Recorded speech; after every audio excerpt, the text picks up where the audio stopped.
Pome तो खत्म ही हो गया था लाइन बाय लाइन पढ़ा के। आज हम लोग उस पोम का समरी, थीम और क्वेश्चन आंसर करेंगे, right.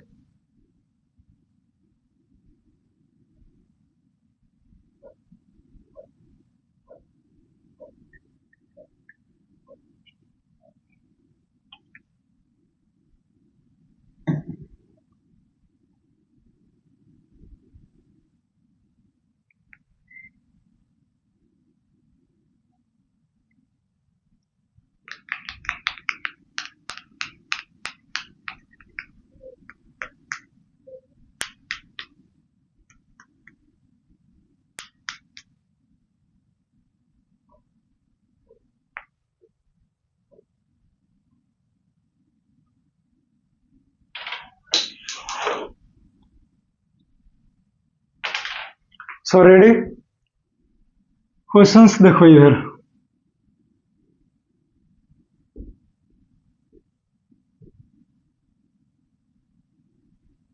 Write down summary of the pome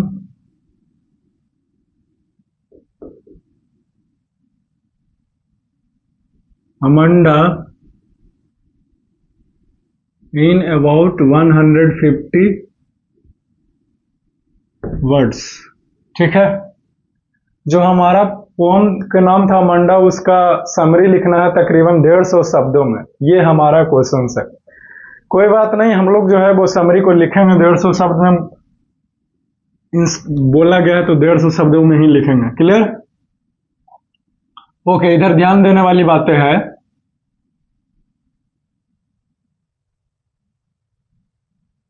In so far as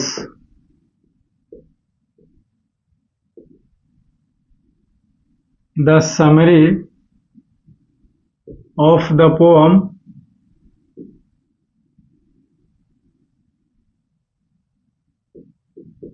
Amanda is concerned,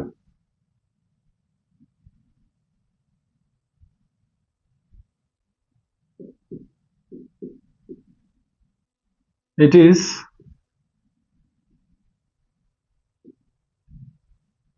a very didactic and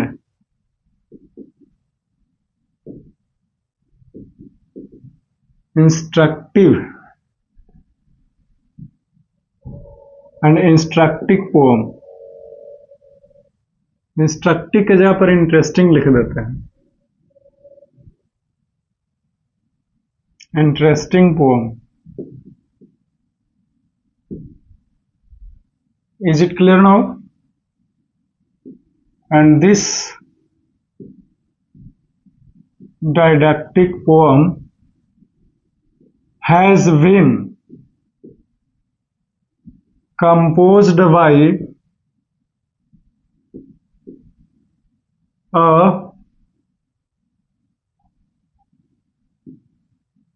great poet named Robin Klein.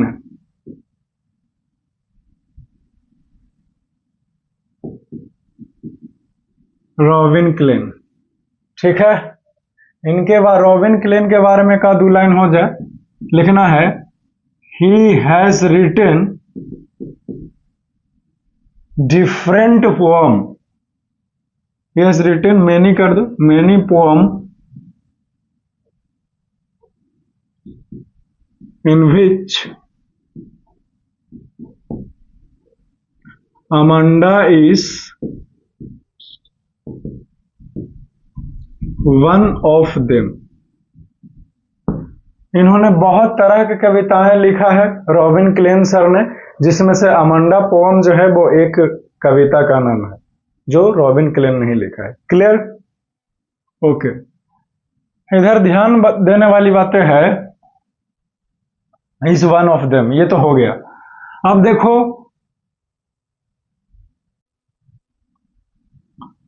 In the poem the poet were discussing about a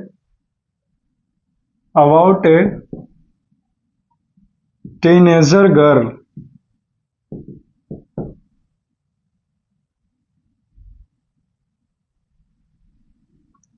clear है?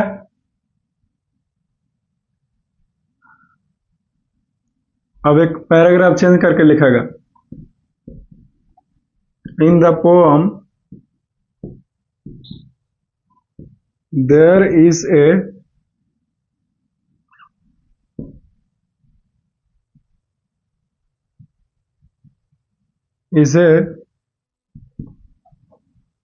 teenager girl who is scolded who were scolded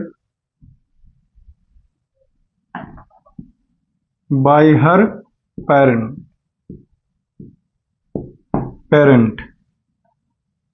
clear है?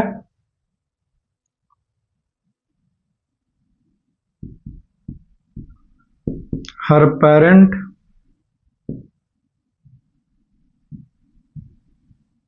suggest that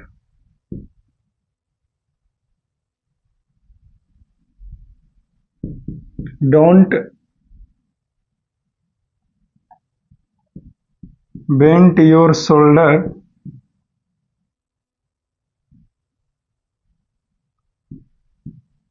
as well as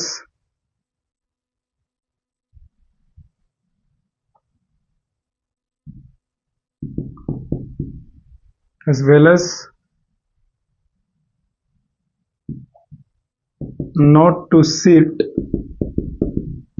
in a lazy or tired way.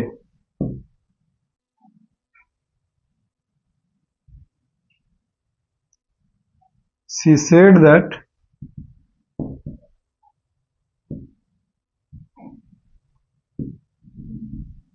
you should sit up straight.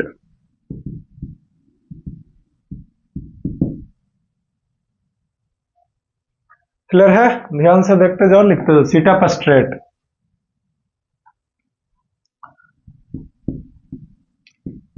Due to continuously scolded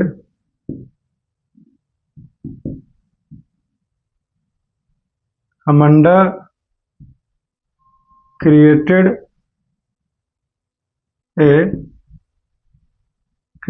an imagination world in her mind.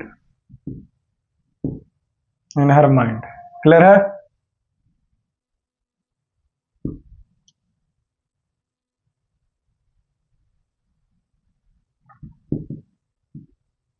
Amanda said, "I'm a mermaid.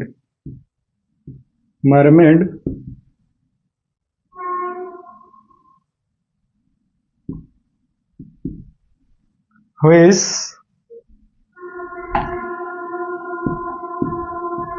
drifting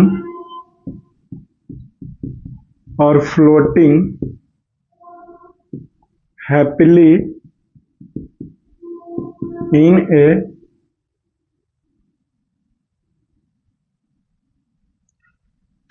a green colored sea. Here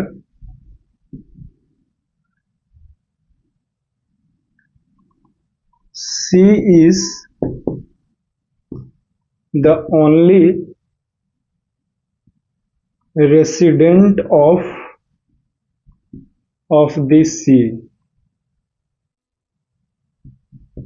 There one cannot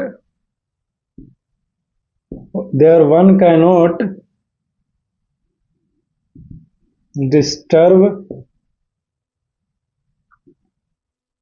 as well as instruct or scold her।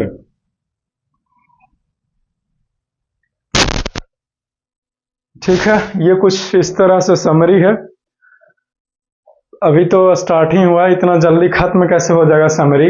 अभी बात के मतलब जो है वो समझने का प्रयास करो इस समरी को, ठीक ना।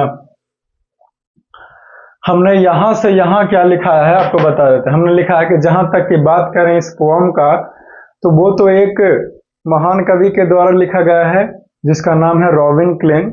और रॉबिन क्लेन ने बहुत तरह के पोअम को लिखा, जिसमें से एक अमांडा भी पोअम है जो इनके द्वारा ही लिखा गया है। कौन? तो रॉबिन क्लेन के द्वारा। क्लियर है। और हमने कहा कि इन द पोअम की बातें करें तो जो हमारा पोएट है वो एक टीनेजर गर्ल, तकरीबन 12 से 15 साल के बीच में कोई भी एक लड़की है जिसके बारे में चर्चा हो रहा है इस पोअम में। ठीक है।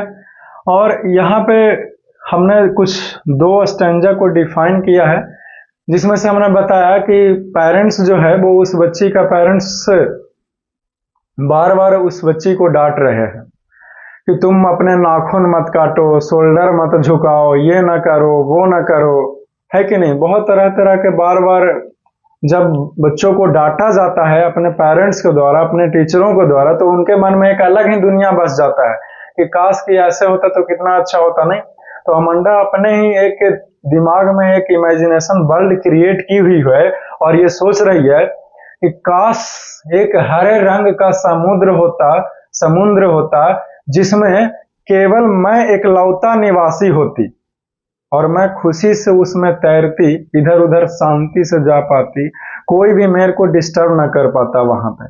ये इसका इनर थॉट है अमांडा का, इस बच्ची का। ये इतना ज्यादा इरिटेट हो चुकी है अपने पेरेंट्स के बातों से कि ये खुद को अपने आप को यानी कि अकेला रहने के लिए बोल रहे हैं, जलपरी, अपने आप को जलपरी इमेजिनेशन कर रहे हैं। समझ गए। तो यहीं तक हमने लिखा है, इसको जो है वो लिख लीजिए, फिर इसको क्लीन करके इतना और लिखाना है, ठीक ना। इसको डू इट राइट नाउ, जल्दी से लिखो, एज सुन एज पॉसिबल।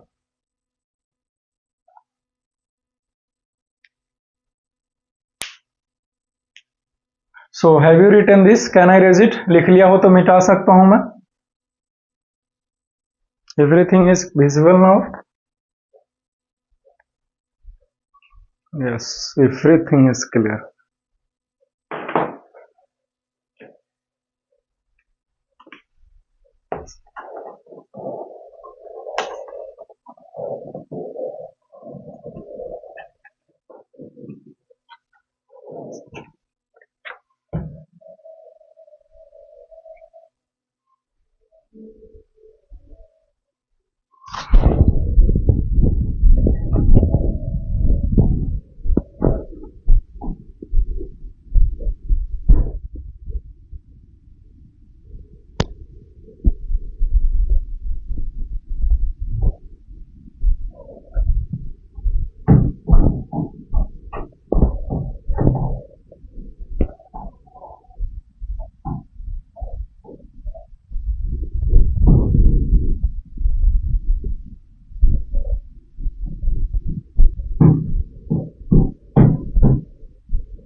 आगे देखो ध्यान से।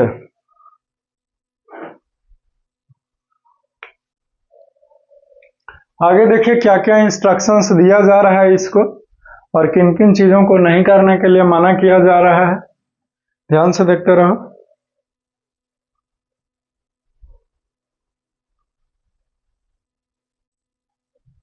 आगे बोला गया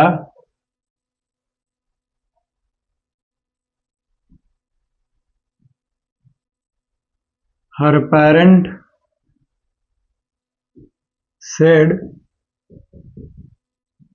to Amanda that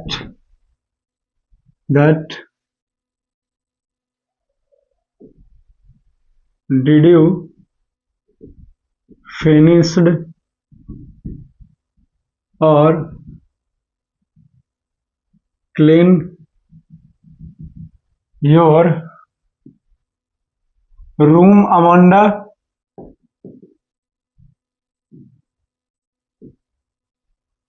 Room, Amanda? Her parents also asked that. I think I told you to clean your shoes, Amanda. Your shoes, Amanda.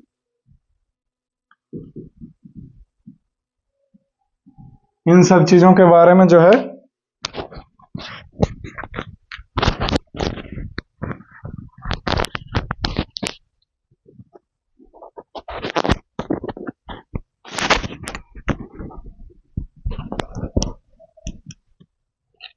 इन्हीं सभी चीजों के बारे में जो है वो बार बार बोला जा रहा है। क्या बोला गया, क्या पूछा गया उससे कि क्या तुमने अपना होमवर्क को कंप्लीट किया है। फिर बोला गया कि तुम अपना रूम साफ की है। फिर पूछा गया कि मुझे एक जहां तक ख्याल है कि मैंने तुमको बोला था कि तुम अपना जूते को साफ कर लो, तो क्या तुमने अपने शूज को क्लीन की है। ये उससे पूछा गया, किससे, ये बच्ची जो अमंडा है, ठीक ना। Again she is continuously being scolded by her parent. So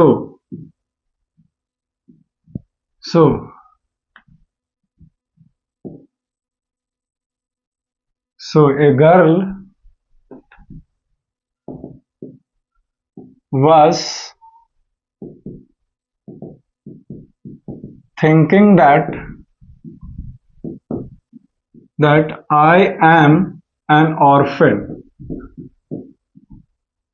I am an orphan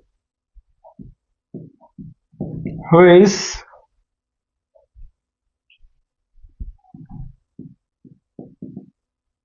moving on a street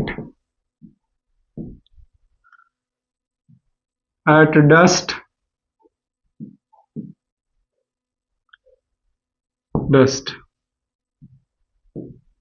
by her feet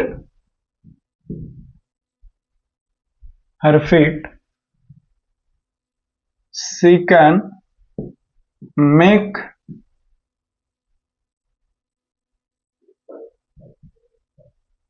patterns or designs in dust.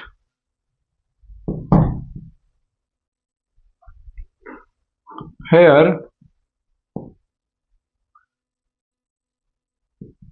the silence is golden and freedom is sweet to her. Clear है? Okay.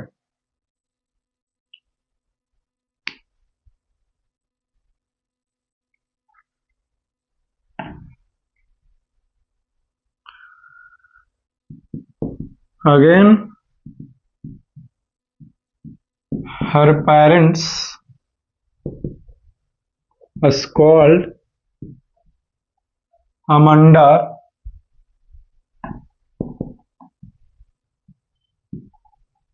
and said,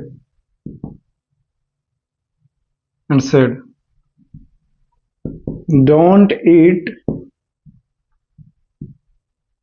chocolate.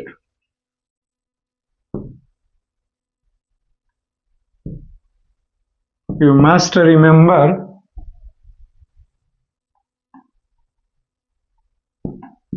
that you have allergy to chocolates.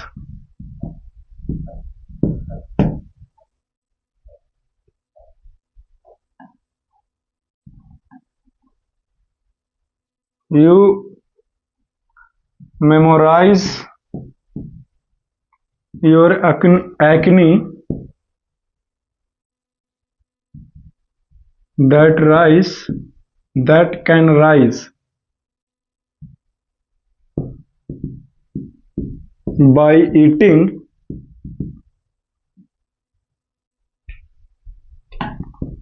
that chocolate. Amanda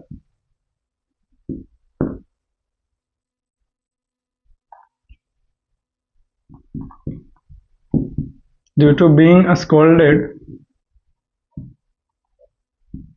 she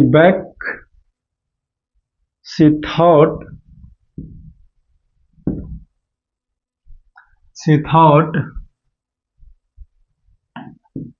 I'm Rapunzel who never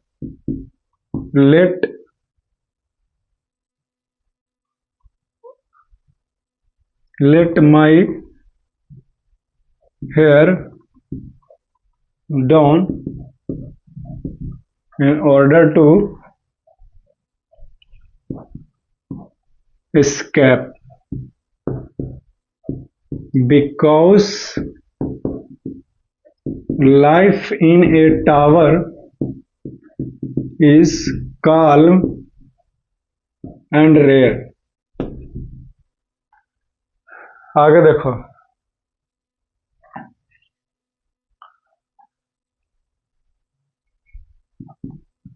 now when her parent scold him, she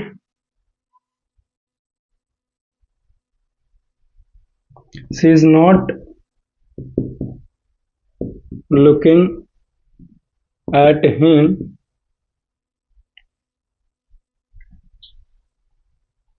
and get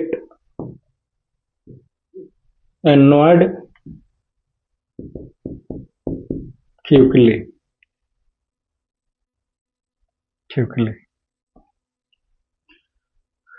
Finally, we should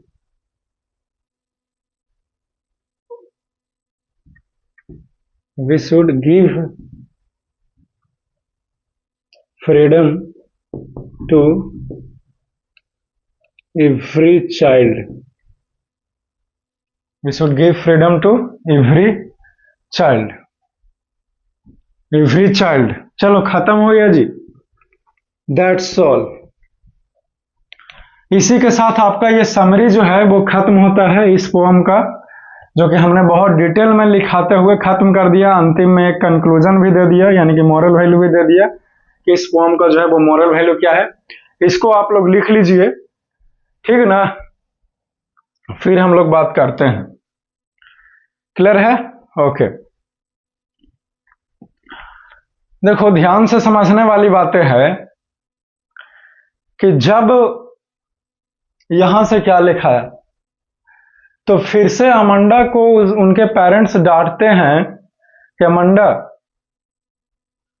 तुमने जो है वो अपना homework को complete किया कि नहीं किया.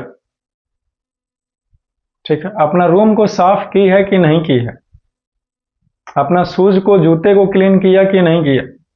तो ये अपना दुनिया में खो गई, दिमाग में, इमेजिनेशन वर्ल्ड में खो गई कि काश मैं अनाथ होती और मैं नंगे पैर जो है वो सड़कों पर जिसमें धूल मिट्टी भरा रहता है उस पर चल चल के तरह तरह के डिजाइन मैं बना सकता उस पर। क्लियर है। और यहाँ पे जो शांति है वो बहुत ही ज्यादा गोल्डन कहा गया, सुनहरा कहा गया। द साइलेंस इज गोल्डन और फ्रीडम इज स्वीट, और जो आजादी है बहुत ही ज्यादा मीठा है इसके लिए, ये कहा गया। क्लियर है, समझ रहे हो मेरी बातों को। तब फिर से इसको फिर से डांटा जाता है, इस बच्ची को। छोटा बच्चा है, छोटा बच्ची है, चॉकलेट तो खेवे करेगी, है कि नहीं, उसको उसी में मन लग रहा होता है। तो इनके पेरेंट्स बोलते हैं कि क्या कर रही हो, तुमको चॉकलेट खा रही है, तुमको चॉकलेट नहीं खाना। याद है तुमको चॉकलेट खाने से क्या हो जाता है, स्किन रैशेस यानी कि पिंपल्स हो जाते हैं, तुमको चॉकलेट से एलर्जी है, नहीं खाओ चॉकलेट। फिर से डांटा गया। तो ये अपने आप को कहती है कि मैं रपंजल हूं, कि काश मैं रपंजल होती। रपंजल एक मूवी का बहुत ही बड़ा पॉपुलर कैरेक्टर है, जिसमें एक खूबसूरत लड़की होती है जिसके गोल्डन कलर के लंबे बाल होते हैं, जिसको एक चुड़ैल ने जंगल के ठीक बीचों बीच में एक बड़ा सा टावर था उसमें कैद करके रखा था उसको, ठीक ना।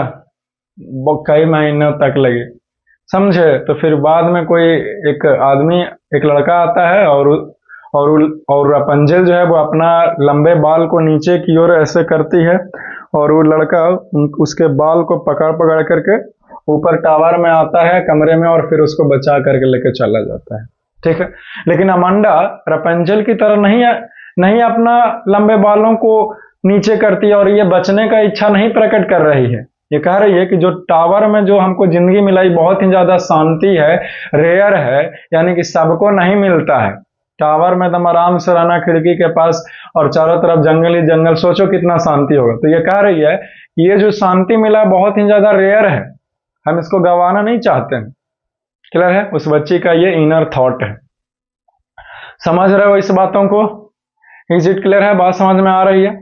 तो ये कभी भी अपना, अगर ये अमांडा रपंजल होती तो ये कभी भी उससे, उस टावर से, समझे, कभी भी सोलिटरी टावर से आजाद होने का प्रयास ना करती कि कोई मुझे आजाद करे। ये अकेले रहती वहां शांति से, ठीक ना। ऑफ कोर्स वो जो चुड़ैल थी जो उसको कैद करके रखी थी वो खाना पीना उसको देती थी, लेकिन बस वहां से कहीं जाने नहीं देती थी, समझ गया ना। इसके लिए मूवी यूट्यूब पर है रपंजल का, आप सर्च करके देख लेना अगर आपको इच्छा प्रकट हो रहा है तो। क्या और जानेंगे सर, क्लियर है। मैं काम भर आपको बता दिया जितना से हमारा पढ़ाई हो जाए, ठीक ना। फिर अंतिम में देखिए, अंतिम में देखिए इस बच्ची को और डांटा जा रहा है कि तुम, जब हम तुमको बार बार कुछ बोल रहे हैं तो तुम रूठ जाती हो, है कि नहीं, तुम मेरे तरफ ध्यान नहीं देती हो, है कि नहीं। ऐसे करोगी तो किसी को भी लगेगा कि हम तुमको बार बार डांटते रहते हैं भाई, है कि नहीं। ऐसे करोगी तो कोई भी सोचा कि हम तुमको डांटते रहते हैं, तुम कुछ बोले ना कि तुम मुंह फुला के बैठ जाती है। तो जब हम बोले तो तुम सुना करो, मुंह ना फुलाया करो। अगर मुंह फुलाओगी तो लगेगा ना कि हम तुमको डांट रहे हैं, तब ना तुम उदास होकर मुंह फुला लीजिए, राइट। तो यही था, कुछ पोम अंतिम में लिखा दिए हैं कि इस पोम से हम लोगों को मतलब करना क्या है। अतः मैं ये कहना चाहता हूं कि हम लोगों को, छोटे बच्चों को जो है वो फ्रीडम, थोड़ा सा आजादी देना चाहिए कि वो अपने मन का भी कुछ कर सके, है कि नहीं। क्लियर है, दैट्स ऑल। यही जो है वो खत्म हो गया। इसी के साथ ये पोम का समरी जो है वो मैंने आपको बहुत ज्यादा डिटेल में लिखाते हुए खत्म कर दिया है, ठीक है। क्लियर है, समरी तो हो ही गया ना छोटू, राइट। तो इन सभी चीजों को लिख लीजिए। फिर एक और क्वेश्चंस कि इस पोम का क्या मैसेज है, इस पोम का जो भी मैसेज हो हम लोग उसको लिखेंगे। तो उससे पहले कि आगे बढ़ूं, आप इन सभी चीजों को लिखें, फिर मैं इसको क्लीन करता हूं, इरेज कर दूंगा।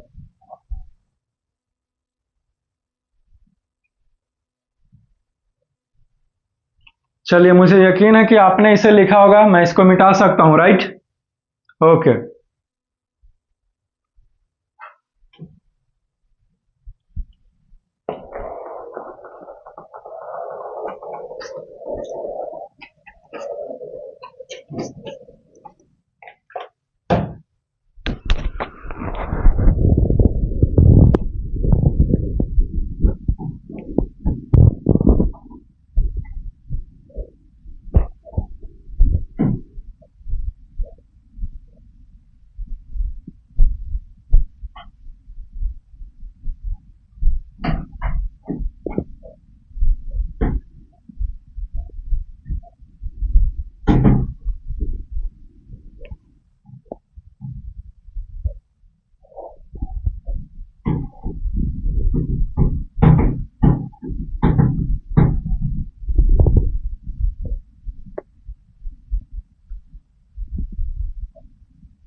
Our next questions, right?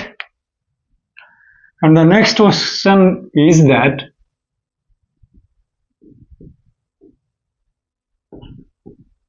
what is the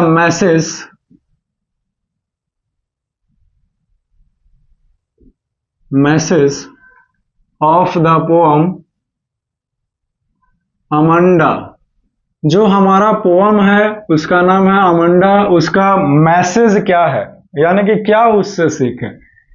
तो इसी चीज का जो है वो आंसर लिख लीजिए। लिखना है कि following are the message of the pome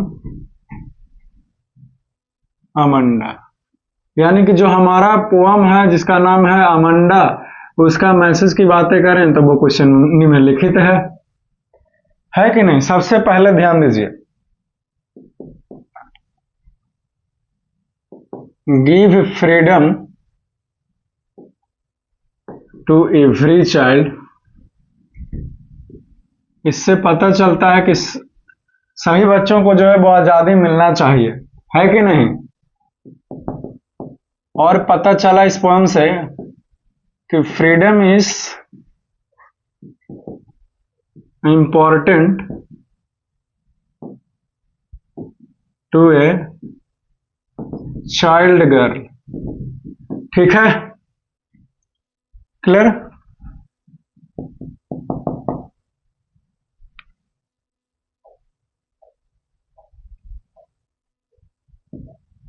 don't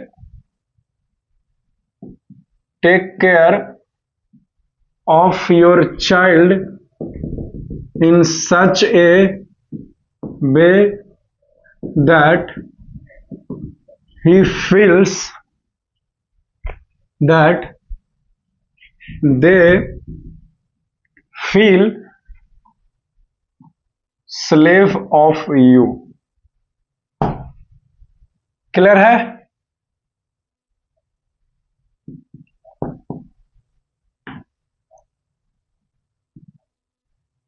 give,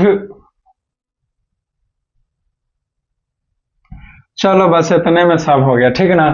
तो इस जो पोएम है हमारा जिसका नाम है अमंडा, उसका मैसेज ये 3 पॉइंट है, 1 2 3, इसको लिख लीजिए, ठीक है ना? सबसे पहले लिखा है कि give freedom to every child, सभी बच्चों को आजादी दो, उससे उसका बचपना मत छीना करो।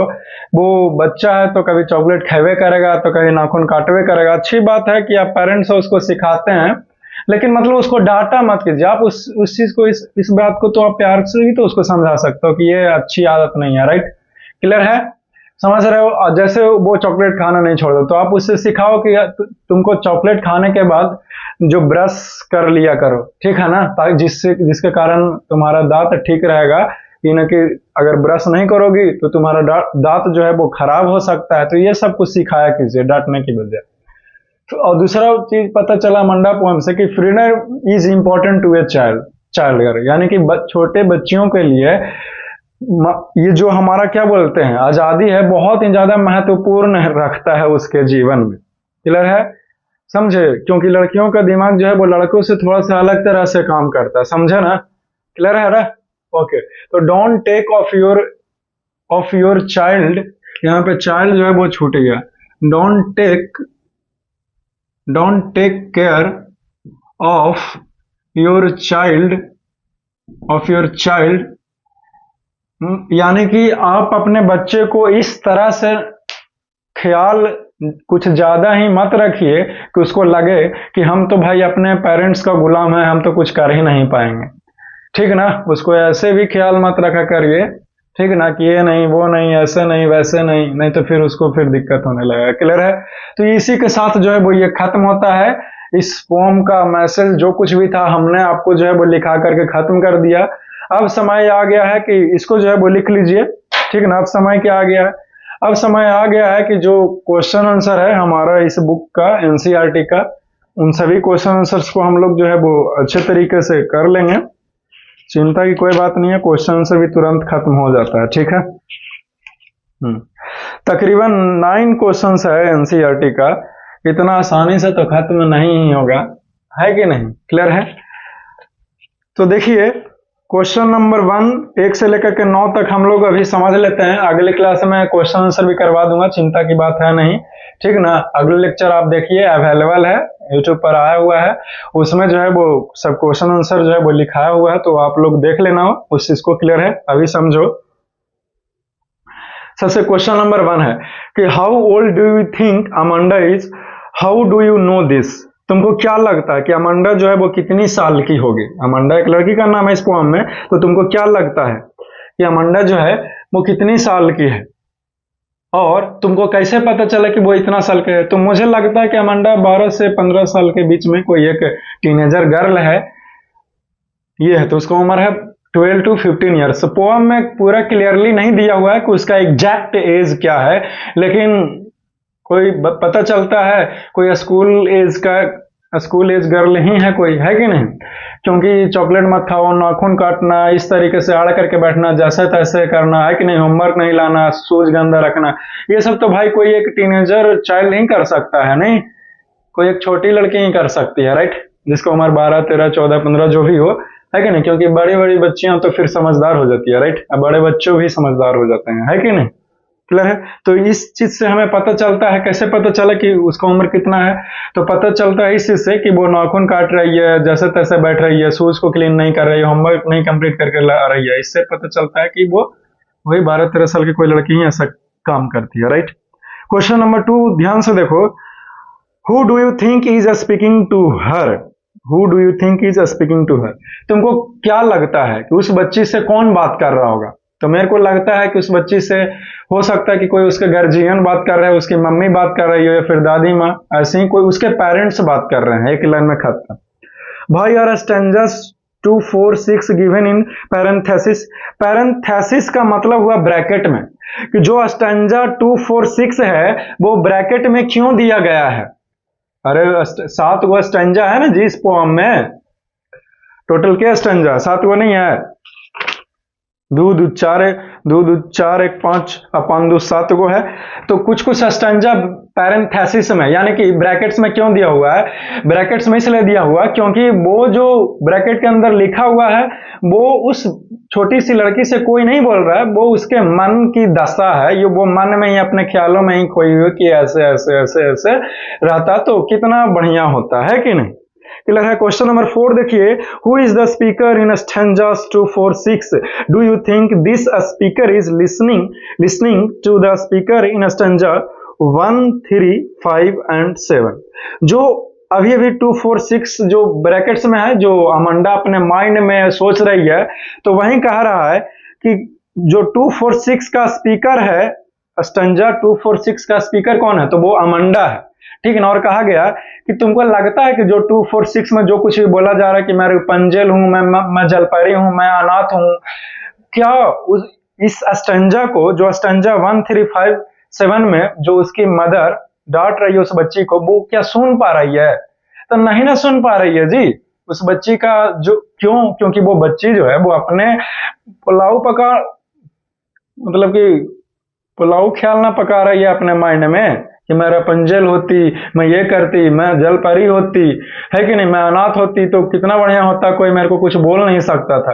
तो उसका मन की ना दशा है, तो मन में हम कुछ भी सोचेंगे दूसरे को क्या पता चल जाएगा जब बोल ही नहीं रहे हैं तो तो आंसर होगा कि नहीं, मुझे नहीं लगता कि जो 246 में बोला जा रहा है वो 357 में, जो 357 का स्पीकर है वो सुन रहा है। क्यों? क्योंकि 246 जो है वो उस बच्ची का माइंड का इमेजिनेशन है, यानी कि दिमाग का कल्पना है वो। ठीक है, क्वेश्चन नंबर 5 देखिए, what could Amanda do if she were a mermaid. अगर अमांडा एक जलपरी होती तो वो क्या करती? तो अमांडा जलपरी होती तो वो शांति से उस पूरे समुद्र में इधर उधर घूमते रहते और कोई भी उसको कुछ भी नहीं डिस्टर्ब करने वाला होता। वो इधर चला मैं उधर चला मैं, है कि नहीं, पता नहीं किधर चला लेकिन किधर हूं चला। ठीक है, क्वेश्चन नंबर 6 देखिए, is Amanda N orphan, why does she से सो। क्या आपको लगता है कि अमांडा एक अनाथ है? अगर वो अनाथ नहीं है तो उसने ऐसा क्यों कहा कि काश मैं अनाथ होता, है कि नहीं? व्हाई डज शी सो क्यों कहा? देखिए, अमांडा अनाथ नहीं है। क्यों? क्योंकि उसके पेरेंट्स जो है वो उसको बार बार इंस्ट्रक्ट तो कर ही ना कि तुम ऐसे करो, तुम वैसे करो, तुम ये नहीं करो, तुम वो नहीं करो, है कि नहीं? देखिए, अमांडा इसलिए चाहती है कि वो अनाथ हो क्योंकि क्योंकि उसको बार बार वो अपने पेरेंट्स के इंस्ट्रक्शन से इरिटेट हो चुकी है कि तुम ऐसे क्यों करती हो, नहीं करो। तो वो सोचती है कि मैं अनाथ होती तो कितना बढ़िया होता, है कि नहीं, कोई मेरे को कुछ बोल नहीं सकता था, राइट? पेरेंट्स है तब ना मेरे को बोला जा रहा है कि तुम ऐसे ऐसे वैसे वैसे, राइट? इसीलिए वो कह रहे कि मैं अनाथ होता। ठीक है ना, question number 7, do you know the story of Rapunzel, why does she want to be Rapunzel. तुमको पता है रपंजल का कहानी, वो रपंजल क्यों बनना चाह रही है? देखिए, रपंजल का कहानी यही था कि उसको एक बीच ने डायन ने एक एक जंगल के बीचों बीच में एक टावर था जिसका नाम था सोलिटरी टावर, उसको मैं कैद करके रखा गया था, समझे?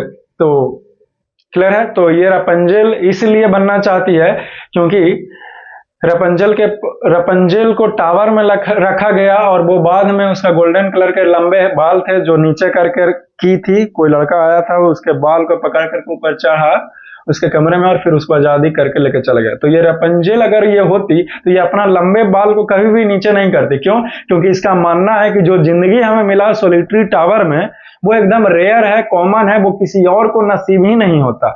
तो अमांडा जब रपंजल होती तो वो अपने लंबे बाल जुल्फे को नीचे नहीं करती ताकि कोई उसको आकर के बचाए, उसको वहीं से वो शांति, उसी टावर में उसको शांति मिलता है। समझ गया ना? तो ये खत्म होता है क्वेश्चन। क्वेश्चन नंबर 9 देखो, what does the girl yearn for, what does this poem tell you about Amanda. Yearn for का मतलब हुआ कि लड़की का क्या चाहत है। What does this poem tell you about Amanda, लड़की का क्या इच्छा है। जो अमांडा इस पोएम में है, 12 से 15 साल की बच्ची, उसकी क्या इच्छा है और इस पोएम से अमांडा के बारे में तुमको क्या पता चला। तो अमांडा की इच्छा यह है कि मेरे को कोई कुछ बोले नहीं, उतना मेरे को थोड़ा सा फ्रीडम मिले कि मैं अपने कुछ मन के कर सकूं, गलती भी कर सकूं तो भी उतना कोई ज्यादा मेरे को डांटे ना, है कि नहीं। और अमांडा, इस पोएम से अमांडा के बारे में पता चला कि अमांडा जो है वो पेरेंट्स के द्वारा बार बार उसको इंस्ट्रक्ट कर करके इरिटेट किया जा रहा है, डिस्टर्ब किया जा रहा है, जितना जरूरत नहीं है उतना मतलब कि बोला जा रहा है। ठीक है ना। क्वेश्चन नंबर 8 हो गया जी, अभी भी एक्सप्लेन किया। क्वेश्चन नंबर 9 देखिए, read the last stanza, do you think Amanda is sulking and is Moody. ठीक है ना, सल्किंग को हिंदी में रूठना बोलते हैं, ठीक ना। तो आप लास्ट स्टैंजा पढ़िए, तो लास्ट स्टैंजा में क्या देख रहे हैं कि stop that sulking at once Amanda, तुम रूठना बंद करोगी Amanda, you are so moody, तुम एकदम हमेशा मुंह फुला के बैठल रहती है। अगर कोई भी देखेगा तो तुमको हालत तो हम मेरे को बोलेगा कि नहीं भाई सही में मैं सच में तुमको डांटते रहता हूं, तो ऐसे मुंह फुला के ना बैठा करो। तो वही पूछ रहा है कि do you think Amanda is sulking and is Moody. तो अंतिम स्टैंजा को पढ़ करके तुमको लगता है कि अमांडा जो है वो सच में रूठी हुई है और बहुत ही ज्यादा मूडी है, यानी कि मुंह फुला लेती है। तो देखो, हमको तो नहीं लगता है कि वो अमांडा जो है वो रूठी हुई है फिर मूडी है, क्योंकि वो तो अपना इमेजिनेशन, कल्पना वाला दुनिया में खोई हुई ना कि ऐसे वैसे कोई भी कुछ बोले, दुनिया एक तरफ और हमारा दुनिया एक तरफ, है कि नहीं। तो वो रूठी हुई तो उतना नहीं है, लेकिन उसके पेरेंट्स उसको बार बार डांट रहे हैं, तो तुम मुंह फुला लेती हो, तुम सुन नहीं रही हो, तुम ये तुम वो, ठीक है ना, समझ गया ना। तो इसी के साथ ये क्वेश्चन आंसर जो है वो आपका होता है खत्म। आप चाहते हो कि मैं line by line question answer करवाऊं, तो वो अगले लेक्चर अवेलेबल है, आप देख सकते हो, ठीक है ना। आज के लेक्चर में बस इतना ही, ठीक है, एक्सप्लेन कर दिए हैं। आप गलत या सही आप अपने 10th क्लास में आ चुके हो, गलत या सही मैंने अभी भी एक्सप्लेन किया क्वेश्चंस को, तो इसको एक बार ट्राई करो खुद से आंसर लिखने का, ठीक है। नहीं लिखाता है फिर तो मैं हूं ही, अगले लेक्चर देख ही सकते हो, अवेलेबल है। See you soon in the next class and for that you must wait, have a nice day, enjoy your day, take care.